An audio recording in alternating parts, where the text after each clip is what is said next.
hermanos sean unidos, porque esa es la ley primera. Tengan unión verdadera en cualquier tiempo que sea, porque si entre ellos pelean, los devoran los de afuera.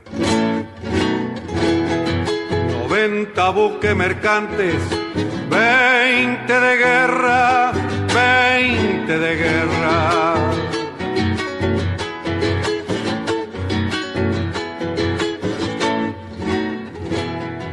Vienen pechando arriba las aguas nuestras, las aguas nuestras.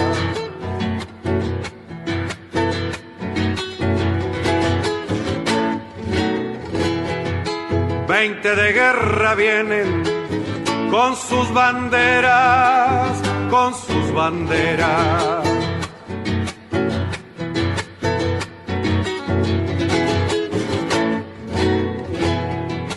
Pucha con los ingleses, quien los pudiera, quien los pudiera, que lo tiro a los gringos, un y gran 7, navegar tantos mares, venirse al cohete, que digo venirse al cohete. Buenas tardes, queridos oyentes. Con los acordes y el canto de La Vuelta de Obligado, triunfo tradicional con letra de Miguel Brasco e interpretado por Alberto Merlo.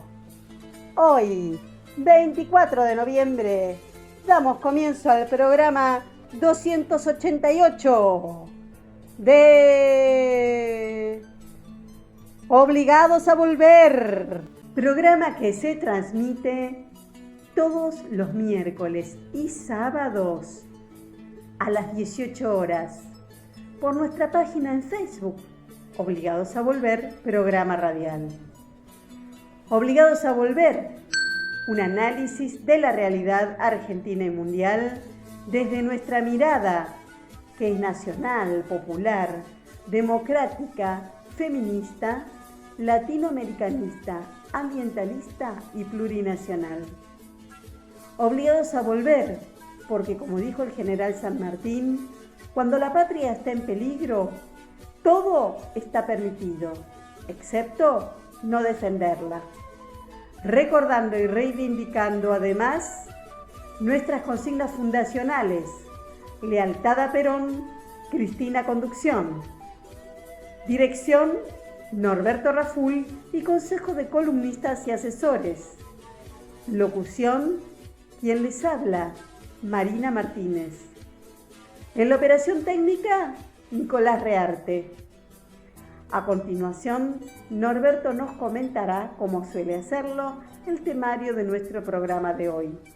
Buenas tardes, Norberto. Buenas tardes, Marina. Buenas tardes a todos, todas y todes, les oyentes de Obligados a Volver. Programa número 288, que corresponde al miércoles 24 de noviembre y que, como es tradicional en nuestro programa, lo organizamos en dos bloques. El primer bloque arranca con las efemérides que prepara Edgardo Margiota y luego le sigue la columna de Política Nacional a cargo de Carlos Olubica. Cierra el bloque nuestro columnista invitado, Alberto Silioni, que va a presentar este interrogante: los desafíos de la educación hoy. Luego de un pequeño intervalo dedicado a difundir nuestros otros medios de comunicación, pasamos al segundo bloque, que se inicia con la columna de Hábitat y Vivienda de Silvia Agostinis, que hoy trae este tema: los convenios urbanísticos de la discordia. Le sigue la columna de Nora Ríos, de Pueblos Originarios, que hoy presenta la masacre de Napalpí. Cerrando el bloque y el programa, el humor de Osmar Amarilla con quiénes son los ganadores y quiénes son los perdedores en las elecciones. Dicho esto, ¿qué te parece, Edgardo, si arrancás con las efemérides? Conocer el pasado para iluminar el presente y construir el futuro. Efemérides correspondientes a la semana que se inicia. 24 de noviembre de 1849.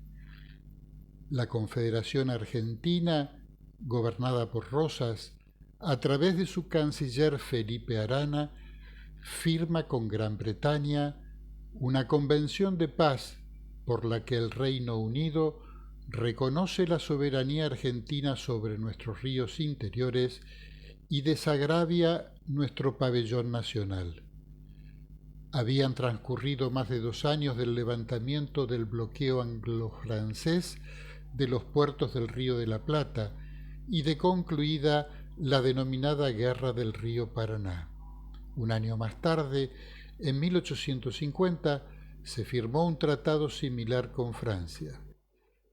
25 de noviembre de 1999, la Asamblea General de las Naciones Unidas instituye el Día Internacional de la Eliminación de la Violencia contra la Mujer.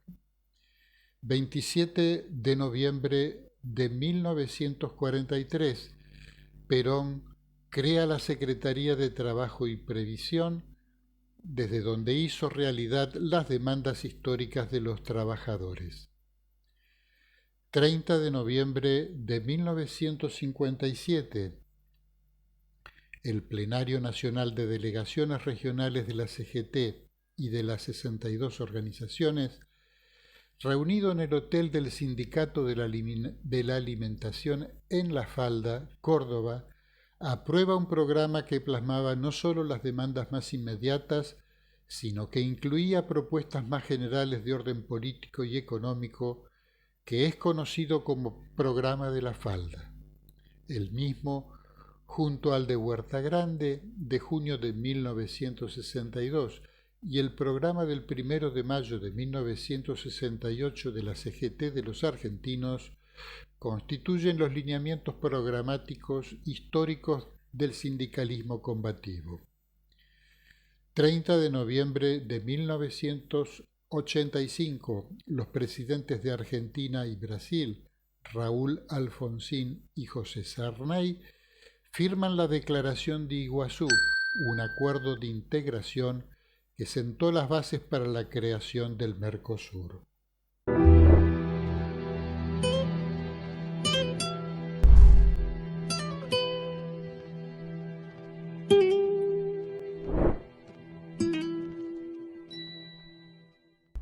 Hola, soy Carlos Olubica y voy a hablar de la política nacional.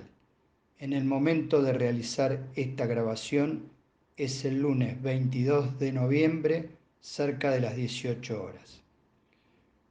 Vamos a hablar hoy de los principales desafíos que se le presentan al gobierno del Frente de Todos en los 2 años de gobierno que tiene por delante hasta las elecciones presidenciales de 2023.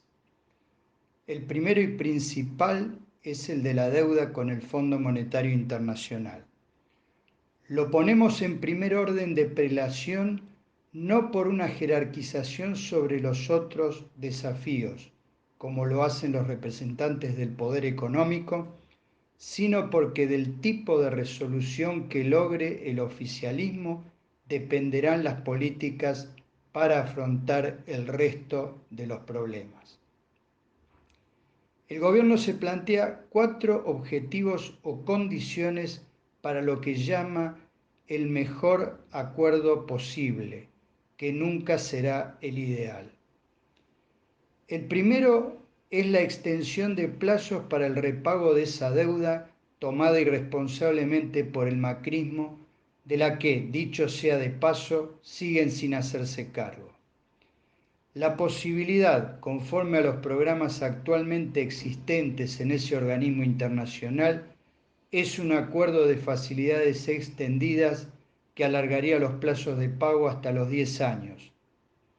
Existe casi una convicción dentro del Frente de Todos de que esos plazos son insuficientes para el tamaño de la deuda contraída, pero es lo máximo que permite el FMI hasta el momento.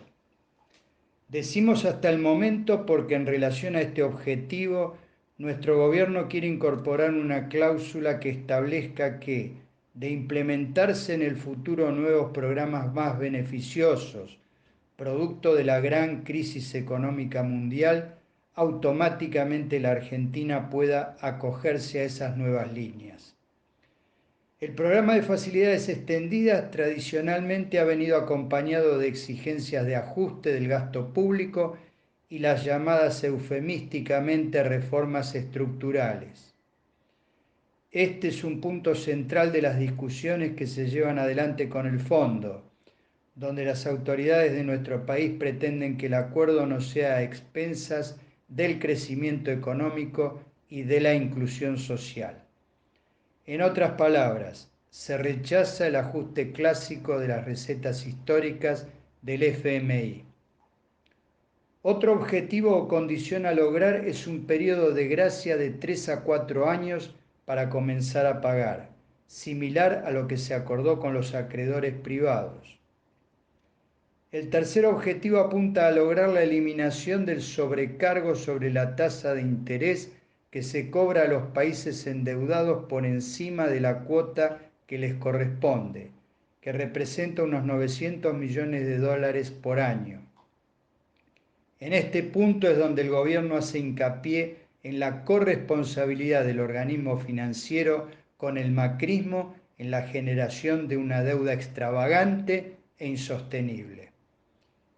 El último objetivo consiste en lograr la devolución de los pagos por intereses efectuados hasta el momento de la firma del nuevo acuerdo, que se vienen solventando con los derechos especiales de giro que le correspondieron a la Argentina en la última capitalización aprobada por el FMI. Sabemos que es difícil que en una negociación una de las partes alcance la totalidad de los objetivos que se propone. Por eso habrá que ver cuál resulta finalmente el mejor acuerdo posible del que habla Alberto Fernández. El no acuerdo sería un problema grande para la Argentina, pero también para el fondo por la magnitud del préstamo y las condiciones irregulares en las que fue otorgado, violando su propio estatuto. El otro desafío que tenemos en los próximos 2 años es la consolidación del crecimiento económico que se viene registrando en los últimos meses, para que no sea simplemente un rebote estadístico luego de la estrepitosa caída del año pasado producto de la pandemia, sumado a los años del desastre del gobierno de Macri. Para esto es fundamental que no se imponga un programa de ajuste clásico, que siempre termina en recesión, sino que continúe y se profundice el rol activo y dinamizador del Estado Nacional mediante el gasto público orientado al crecimiento de la economía. Pero este desafío se asocia íntimamente con otro, la distribución de los beneficios del crecimiento para que no quede en manos de unos pocos, porque en la estructura económica y social actual no alcanza con la mejora de los ingresos de la población registrada a través de empleos formales o de jubilaciones y prestaciones sociales, sino que resulta imperativo encontrar los mecanismos para una amplia inclusión social, abarcando a millones de compatriotas que están fuera o en los bordes del sistema. Una pobreza del 40%, que llega a más del 50% en los niños y niñas, nos exime de mayores comentarios al respecto. Instrumentos como un ingreso universal están sobre el tapete en esta cuestión crucial. Relacionado con el desafío de una inclusión social abarcativa, aparece el necesario debate sobre una reforma impositiva progresiva y las medidas conducentes a ello. Es una vieja asignatura pendiente de los gobiernos nacionales y populares. Y en muy estrecha relación con lo anterior, aparece el desafío de enfrentar y resolver el problema crónico del aumento de precios, sobre todo de los productos de la canasta de consumo popular. No hay mejora de ingresos ni inclusión social posible si no se encuentran los mecanismos para frenar la inflación. Se trata de una lucha muy dura contra estructuras monopólicas muy arraigadas y con capacidad de lobby y resistencia a las medidas de control de precios y abastecimiento de productos esenciales. Después de los acuerdos de congelamiento de precios de 1.430 productos de la canasta básica y de todos los medicamentos hasta el 7 de enero, en los últimos días volvió a ser un tema de sobresalto el aumento del precio de la carne vacuna, que tiene una alta incidencia en el índice de precios al consumidor general. Hay un factor de orden internacional que es el fuerte incremento de los valores de los llamados commodities, que en el caso de nuestro país repercute en los principales productos de exportación primaria, que son los granos, como soja, maíz y trigo principalmente, y la carne vacuna. Son exportaciones necesarias para el ingreso de divisas a la Argentina, que sabemos padece el problema estructural de la restricción externa. Con esto queremos decir que las medidas de limitación o freno a las exportaciones solo pueden ser coyunturales, a riesgo de agravar otros problemas que terminan perjudicando al pueblo.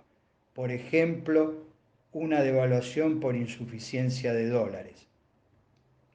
La clave reside en encontrar los mecanismos para desacoplar los precios internacionales de esos productos de los que pagan los consumidores argentinos.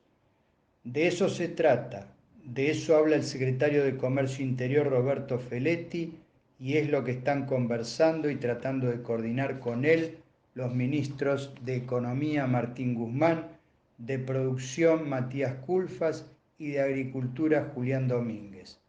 Fácil de enunciar, nada fácil de implementar, pero imprescindible.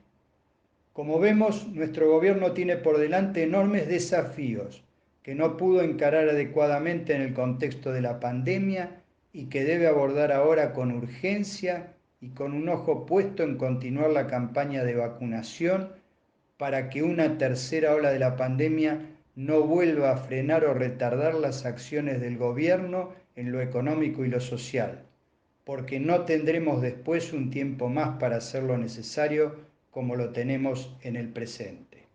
Un fuerte abrazo para todas y todos.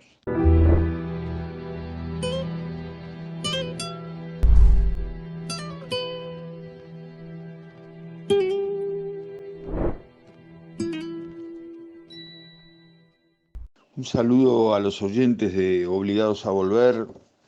Soy Alberto Sileoni, gracias por una nueva invitación a pensar junto con ustedes, en este caso, esa reflexión de nuestro presidente hace pocos días, ¿no? Los desafíos de iniciar una nueva etapa. Alberto Fernández gobernó 90 días al inicio de su gestión y le sobrevino una pandemia planetaria, deleteria, destructiva. Estamos saliendo, aunque todavía estamos en pandemia. Yo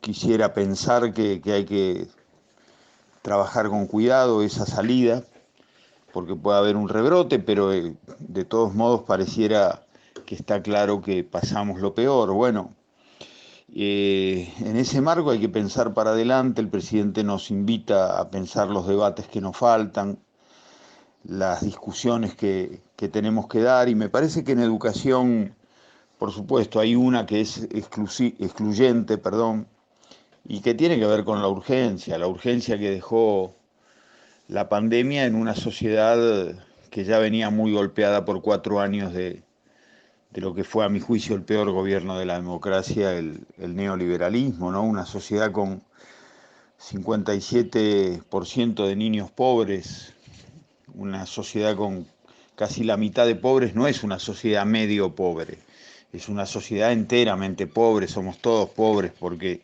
no se puede vivir en una sociedad de estas características. Bueno, la pandemia deja un saldo educativo muy doloroso, que está bastante mensurado, de centenares de miles de chicos que han tenido en este tiempo una relación débil o nula con el sistema educativo. Y siempre pensamos que eran los muchachos, las muchachas del secundario, pero no, también hay una cantidad infelizmente alta de niños, niñas del primario. Y bueno, por supuesto que debía ser así, porque si la pandemia exige una metodología que se reduce a lo tecnológico en casa, En eso no llega el poder igualador de la escuela. La casa es un espacio privado, opaco, donde muchos chicos y chicas no tienen los elementos indispensables, ¿no? Hay una encuesta que circula que es muy clara, mientras los niños, los muchachos, los estudiantes de las escuelas privadas, o sea, de los sectores más medio altos de la sociedad, el 90% tiene equipamiento tecnológico. Para las escuelas públicas, las clases sociales más carecientes, ese 90 se derrumba a 60%, son 30 puntos más de diferencia en términos de posesión de recursos tecnológicos. Bueno, ahí hay que trabajar mucho, es una gran tarea del Estado que tiene que hacer para dotar de recursos tecnológicos. Lo está haciendo el Ministerio ya en esta etapa. Hay que volver al programa Conectar Igualdad, hay que inundar en las escuelas de libros, hay que construir más escuelas. Faltan muchas escuelas que evidentemente el macrismo no ha construido, y entiendo yo también que es un buen momento para ver qué sociedad queremos. Lo dice el presidente en algún sentido, hay una gran división entre los argentinos para ver el rumbo de nuestra sociedad, y también hay que pensar esa sociedad más chica, ¿no? Nos debemos una pregunta y una respuesta sobre qué escuela queremos.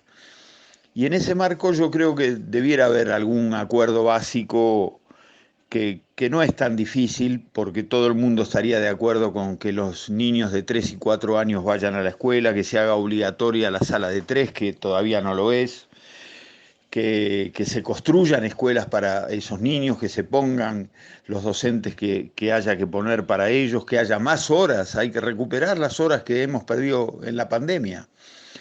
Por supuesto que reconozco el valor extraordinario que han hecho las familias, los niños, las niñas, los estudiantes, los maestros y las maestras, por supuesto, pero hemos perdido aprendizaje y eso debe recuperarse con más horas de clase, debe recuperarse con más esfuerzos. Hay que mejorar esos aprendizajes caídos que no pueden estar caídos, que hay que volverlos a poner sobre la mesa porque tienen que ver con el futuro de nuestros niños. Hay que invertir más en educación, pero no diría solicitar recursos y después vemos para qué. No, hay que solicitar recursos que estén atados a acciones específicas de construcción, de tutorías, de mejoramiento, de expansión del sistema educativo, y en términos de lo que pudiéramos pensar como educación universitaria, me parece que nos debemos una nueva ley de educación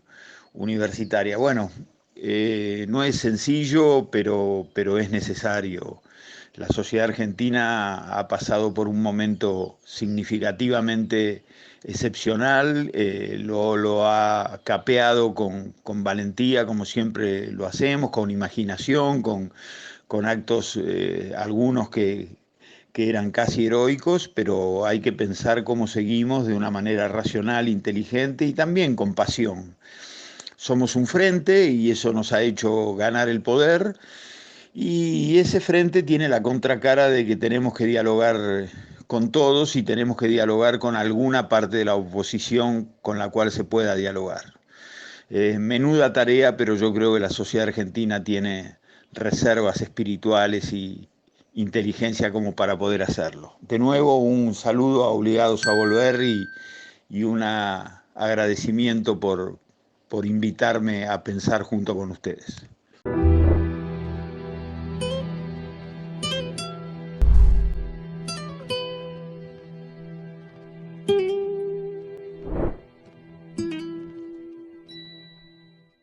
Obligados a Volver se solidariza con Milagro Sala, injustamente detenida desde enero de 2016, y con todos los demás detenidos y perseguidos por el régimen macrista y sus cómplices del sistema judicial, por la pronta liberación de los presos políticos.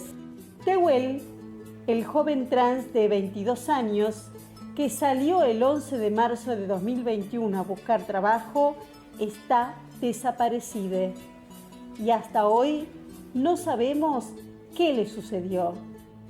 Por eso seguiremos insistiendo, preguntando hasta que se esclarezca su paradero. ¿Dónde está Tehuel? Antes de continuar con Obligados a Volver, les invitamos a conocer todos nuestros medios de comunicación.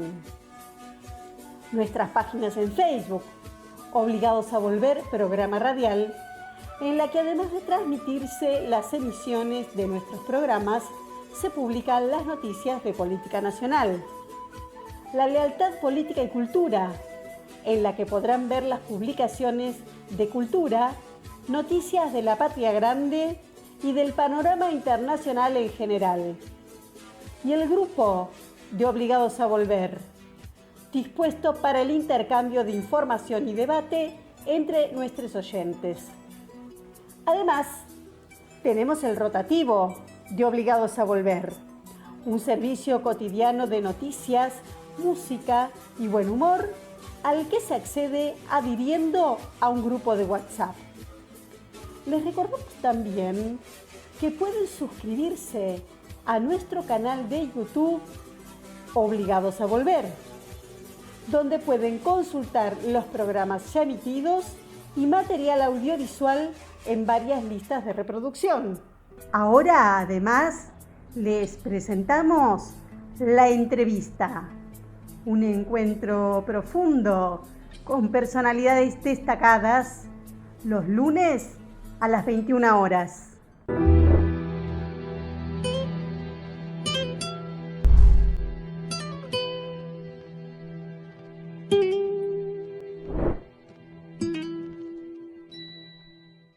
Hola, buenas tardes a todos, todas y todes. Soy Silvia Agostinis y en este miércoles para este espacio de Hábitat y Vivienda, la columna de hoy la he denominado Los convenios urbanísticos de la discordia, pues me centraré en 11 convenios urbanísticos objeto de la audiencia pública que se desarrolló en 2 jornadas, el viernes 19 y el martes 23 de noviembre pasado. Recordemos que el convenio urbanístico es un mecanismo para solicitar autorización especial, es decir, una excepcionalidad a la normativa vigente en materia urbanística y constructiva.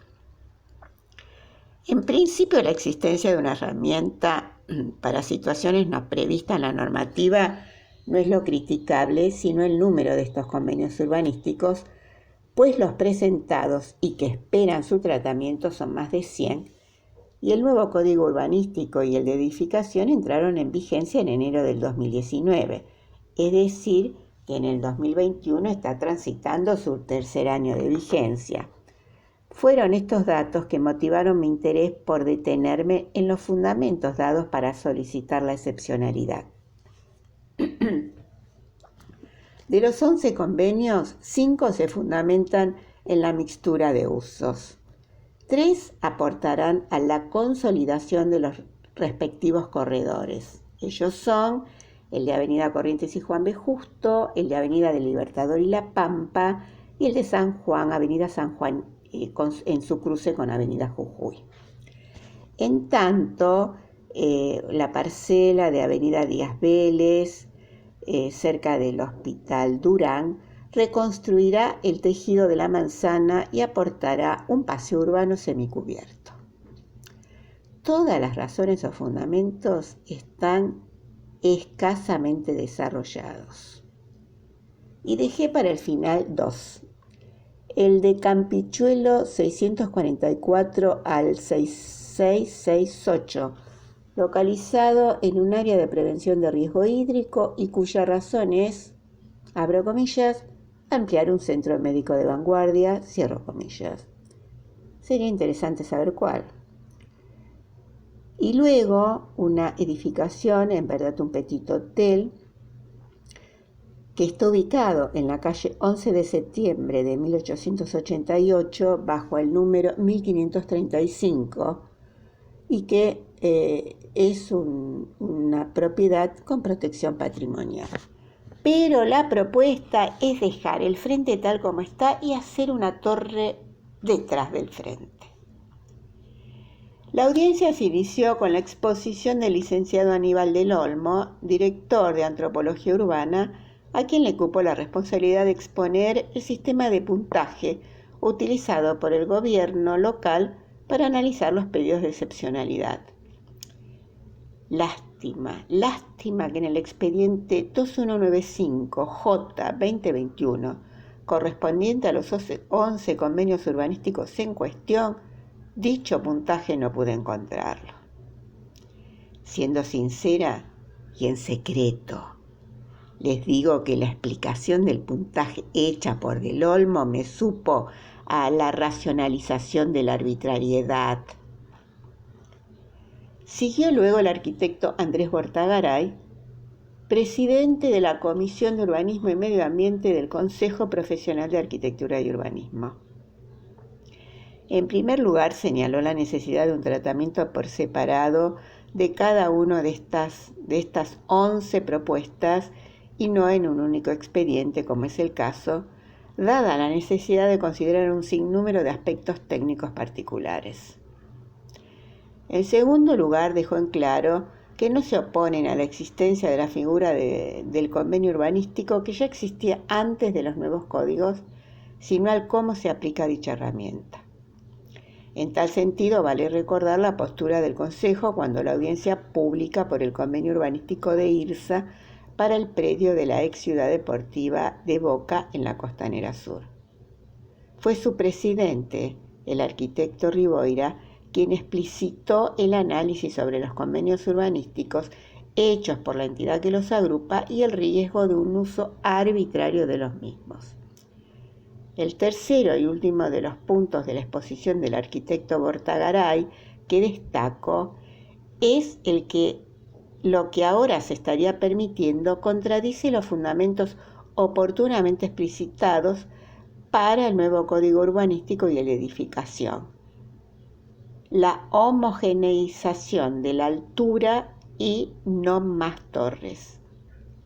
Muchos de los participantes hicieron hincapié en estas mismas promesas hoy incumplidas del actual jefe de gobierno, quien recorriera las comunas, especialmente las hoy afectadas por estos convenios urbanísticos, exponiendo las bondades de la nueva normativa urbana hoy cuestionada. Entonces pensé que probablemente una proporción no desdeñable de los participantes sea votante de Juntos por el Cambio, al igual que el arquitecto Bortagaray, quien además participó de las PASO compartiendo boleta con Rubinstein, Suárez Lastra y Brandoni. Tal vez por ello su incomodidad y reiteración a los aportes por escrito para que sus aliados no sigan con las tropelías de los convenios urbanísticos. La otra voz disidente fue la de Julián Angelucci, comunero de la Comuna 13 y de las filas de Juntos por el Cambio, quien no dudó en dejar en claro que él está a favor de los convenios urbanísticos para predios con características particulares, como el caso de Costa Salguero y el de IRSA en la Costanera Sur, pero no para parcelas totalmente integradas a la trama urbana como estas 11. ¿Por qué no aplicar la normativa general?, se preguntó. Creería que el camino de los convenios urbanísticos será más dificultoso a partir de la nueva conformación de la legislatura en diciembre próximo, de confirmarse los resultados provisorios. En efecto, de las 60 bancas del recinto, la distribución sería 32 para Juntos por el Cambio, 19 para el Frente de Todos, 5 para la Libertad Avanza de Milei, 2 para el Frente de Izquierda y otros 2 pertenecientes a unibloques. Como dijera Mauricio Gianbartolomei en La Nación, abro comillas, Esta composición terminaría de dilapidar las aspiraciones del larretismo de llegar a las 40 bancas propias, una mayoría especial que le permitiría aprobar sin problemas las propuestas más contradictorias. Por ejemplo, aquellas que requieren un cambio de zonificación en la ciudad y la venta de tierras públicas. Con la Constitución actual, el oficialismo estaba a solo 2 bancas de esa mayoría especial que requieren algunas normas, y llegar a ese número le permitiría al gobierno eludir toda discusión. Claro, hay un interrogante. ¿Cómo se comportarán los legisladores de La Libertad Avanza? Pero sigamos, y ya para terminar, quiero imaginar que estamos frente a la posibilidad de dejar de entender a la ciudad como una oportunidad de negocios, que es el modo en que la fuerza política que la gobierna desde diciembre del 2007 desarrolla su gestión. Visión que supone que los recursos públicos que nos pertenecen a todas, todos y todes son transferidos para uso, goce, apropiación y ganancia de desarrolladores inmobiliarios. Todo muy en sintonía además con el entretejido de apoyos económicos con vistas a la carrera presidencial del actual jefe de gobierno, Rodríguez Larreta. Me despido de todos ustedes y nos encontramos en la próxima oportunidad, sin antes tener presente que sigamos con ciertas medidas sanitarias para seguir avanzando en este camino post-pandemia. Será así. Nos escuchamos en la próxima. Gracias.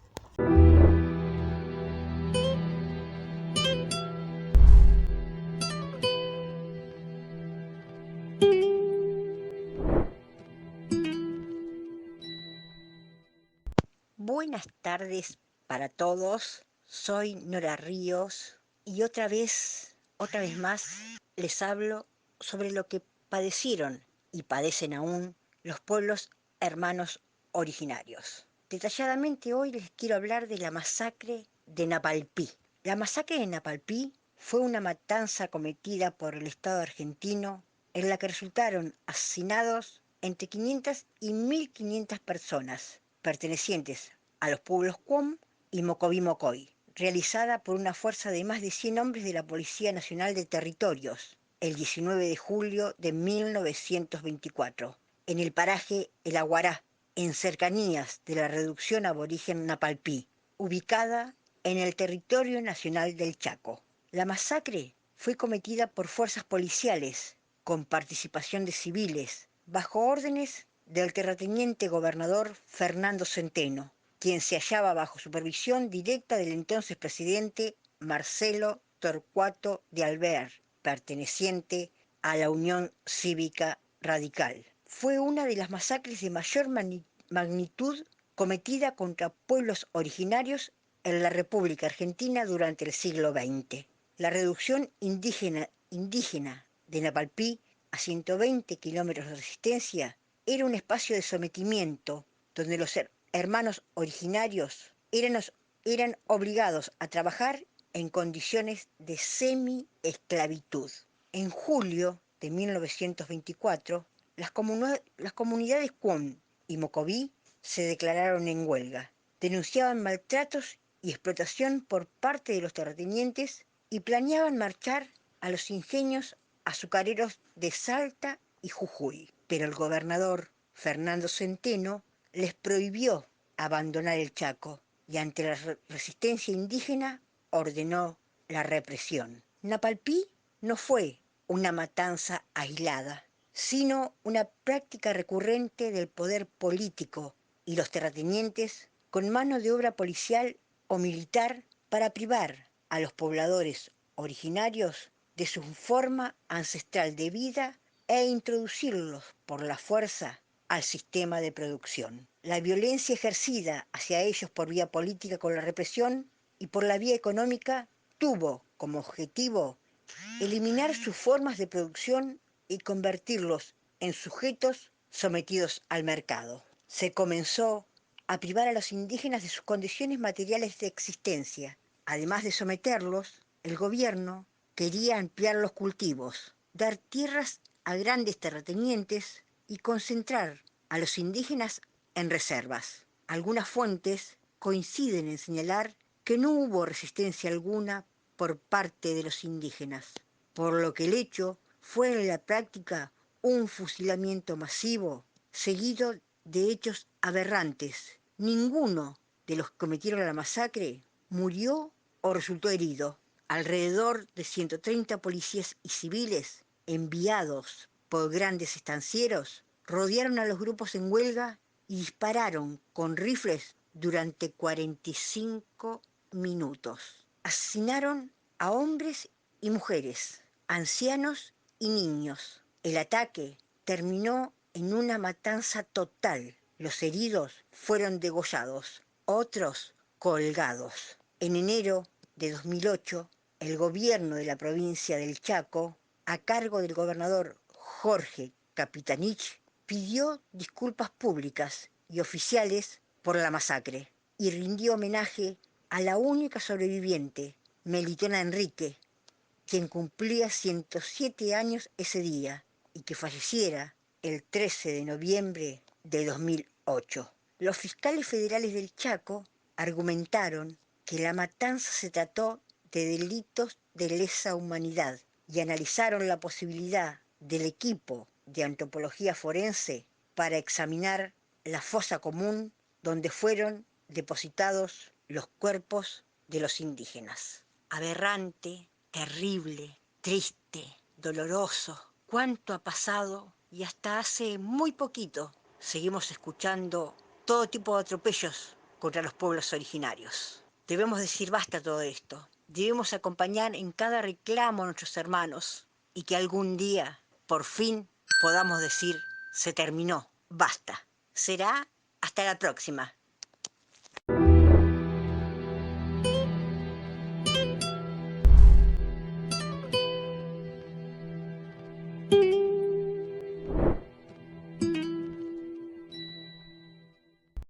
Vamos a cambiar el tema. Este es un programa de humor, pero tocamos la actualidad también.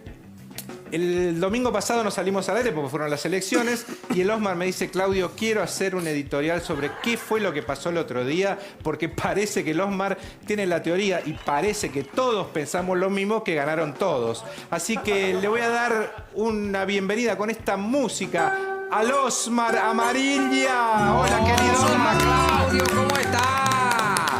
Qué lindo, gracias. Un aplauso tuvimos hoy, sí. Sí, antes que nada, Osmar, le quiero decir, Pablo Picotto se va a presentar en la trastienda, me dijeron. Vos sabés que sí, Pablo Picotto en la trastienda el 10 de diciembre, vos sabés. Y si yo quiero ir a ver dónde compro la entrada. Podés comprar la entrada en tuentrada.com o también en la página de la trastienda, ahí podés comprar. 10 de diciembre, así que te esperamos. O sea, es el bonus de fin de año. Y las entradas, ¿sabe qué? Ultra recontra populares. ¿Cuántas? Ah, populares, muy bien. Pero recontra populares, ¿Y cuánta gente entra en la trastienda? Entra como 700.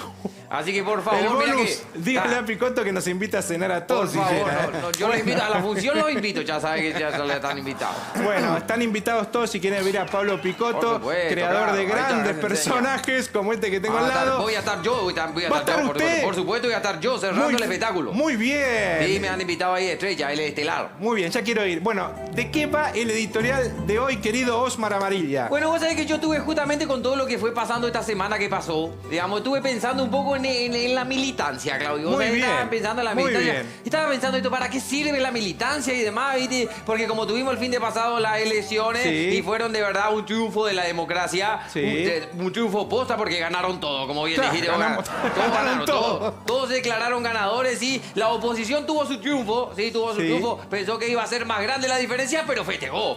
Sí, es verdad, festejó. El oficialismo quedó segundo, pensó que iba a ser más grande la diferencia, por eso festejó. Por eso festejó, ¿sí? Después tenemos los libertarios que quedaron tercera fuerza en la ciudad y en la provincia de Buenos Aires, ¿sí? Y tuvieron su festejo tipo derecha style, ¿viste? A ellos les gusta estos festejos. Esper salió a gritar, ¡quiero teta, quiero teta! Sí, los militantes gritando, ¡basta con la casta! Mientras sus propios representantes se van convirtiendo en ella, ¿no es cierto? Sí, tuvimos... Y Milei salió a gritar que... ¿Qué? Bueno, Milei salió a gritar. No importa cuando vea esto, Milei salió a gritar. Ay, eso es Dios. así, sí. Ay, Dios. Sí, con un lindo show de fuego hicieron.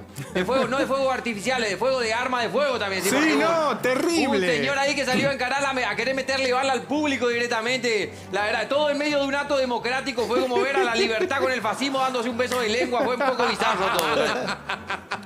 Sí, quiere que le haga el que entró con el arma. Mire, A ver, ¿cómo es? A ver, abrí ¿cómo el es? plano A ver, un ¿cómo poquito ese. Fue así. Voy a salir de cuadro, mira, voy a salir de cuadro, ahí salgo de cuadro y entró así el tipo, mira, en este cuadro ahí. De la nada, de repente. Loco de mierda. Y Ya lo empieza a echaron, apuntar, ¿no? ya lo echaron, bueno, no sé, está, por lo menos no aparece en la cámara, ¿no? No, increíble. No sabemos si lo echaron, sí. Y después también tuvimos a la izquierda, que hizo una gran Oh, elección, la izquierda. sí. Tercera fuerza a nivel nacional, la izquierda, la mejor elección de su historia. Sí. Dicen. Realmente muy merecido la izquierda, que la verdad que no sabían qué hacer para festejar ellos, ya la verdad, no sabían qué hacer. Y sí, tantos años de comerse sapo, un día que meten 4 diputados. 4 diputados, un aplauso para la Un izquierda. aplauso para la izquierda, que 4 diputados metieron, vamos. Un saludo a todos. Claro, ellos mismos diciendo, ¿dónde nos juntamos nosotros históricamente a celebrar nuestro triunfo? No sé, no nos había pasado nunca esto. No sabemos qué tenemos que hacer. Ay, Dios. Y resulta que hubo polémica en la semana, no sé si viste, Claudio, Sí. porque el peronismo pensaba perder como por 12 puntos. Sí. Y parece que si perdían por 8 hacían negocio. Y resulta que pegaron una remontada tremenda, perdieron nomás por 1 punto y Claro. medio. Salieron a faltaba la comparsa Marí nomás, era como Es como un carnaval de triunfo. Gualeguaychú, eso era descontrolado estaba, ¿viste? ¡Dale, qué festejamos! Claro. Y viste cómo son los peronistas, ¿viste? El peronismo Sí. como es. La pasaron bien y dijeron que no se corte, veámonos en la semana, dale. Claro. Claro. Así que el 17 se llenó la plaza festejando el Sí. Día de la Militancia, ¿verdad? Sí, sí. Y hubo gente que se ofendió, Claudio. Sí, terrible. Sí, se ofendieron. ¿Por qué? ¿Cómo va a ser que estén contentos? ¿Y por qué se ofendieron? ¡Tienen que sufrir! ¿Cómo van a estar contentos? ¡Tienen que sufrir! Pero ¿y a vos qué te importa si vos ganaste? No, yo no quiero ganar, yo quiero verlos perder a ellos. Eso es lo que me gusta. Perdieron y no nos quieren dar ni siquiera el gusto de verlo angustiado un rato. Déjenos que verlo angustiado un poco, no sé. ¿Cuántas veces Morales Solá va a anunciar el final del peronismo y no le dan pelota a ese señor? Por favor. Ay, tal Ten un cual. poco de respeto por ese señor. Yo no te digo el final, pero por lo menos que sufran un poco, que le dé un poco de vergüenza lo que son un rato. Ay, Dios, ay, Dios. Y es importante esto para la política, pero también para la vida en general, ¿no sabes, Claudio? sí. Sí, porque para todas las cosas, para lo cotidiano, vos podés ganar y eso está bien. Vos podés enrostrarle a tu rival el triunfo y eso es parte del folclore, Sí. vaya y pase. Sí. Pero cuando a vos ya te da bronca la alegría del otro. Sí. Ya cuando Sí. vos ya te da urticaria verle estar orgulloso y celebrar lo que es al otro, Sí. la verdad. Sí. Replanteate todo, ¿sabes? Es verdad. Está jugado. Ese odio te va a hacer mal, te va a hacer hemorroide ese odio, ¿entendés? Te va a subir el colesterol, ¿entendés? Te va a hacer pisar el nervio ciático, basta, tenés que cortarla. Te hace mal. Después el médico te dice, ¿qué le pasa? La mala sangre que usted se hace. Es así como las Ay, elecciones, realmente unas elecciones con un presupuesto más bajo que la B Metropolitana, realmente. Fue muy, muy necesaria en estas elecciones esa masa silenciosa y obrera de todos los partidos políticos, de todos los movimientos y frentes que fiscalizó las mesas, que Sí, puso las muy boletas, bien. que repartió los volantes, que hizo la pintada. Muy bien. Porque para lo único que había, plata no había. Lo no único que había. había era la masa humana que podía llevar adelante esto. Totalmente. Entonces vos te preguntás, ¿para qué será que sirve la militancia? ¿Viste? Cuando vos ves la fiesta de la democracia que tuvimos, que nos regaló también la militancia, una fiesta en la que encima ganaron todos, ¿sabés qué puedo decir? ¿Qué puedo decir, Osmar Amarilla? Para esto ¡Claro! era. Qué bueno es el Osmar, analizando la realidad argentina. Tuvimos que traer desde Asunción para que nos explique la realidad argentina. La verdad, me encantó el editorial del Osmar Amarilla.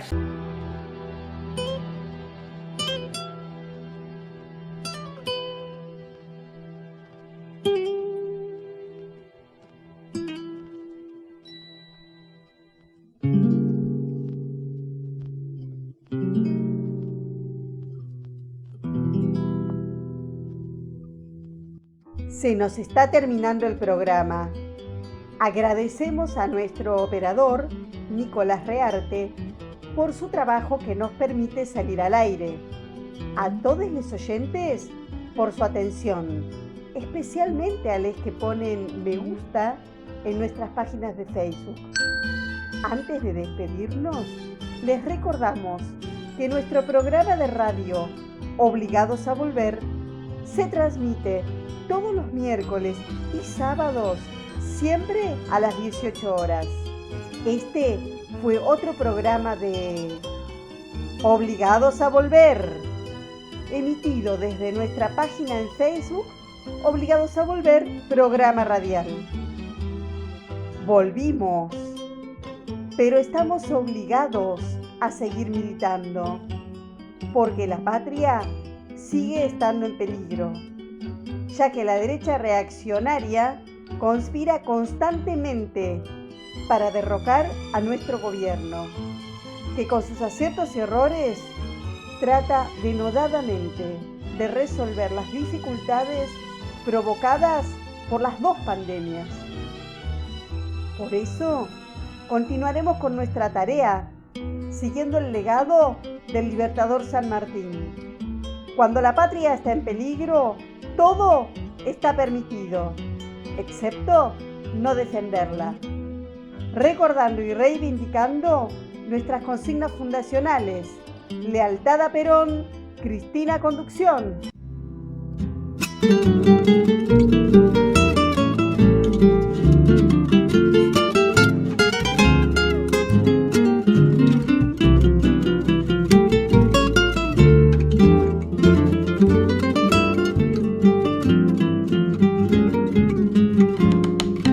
Patria es mi gente en su tierra, es nuestra forma de ser. Soberano es de su patria, quien la sabe defender.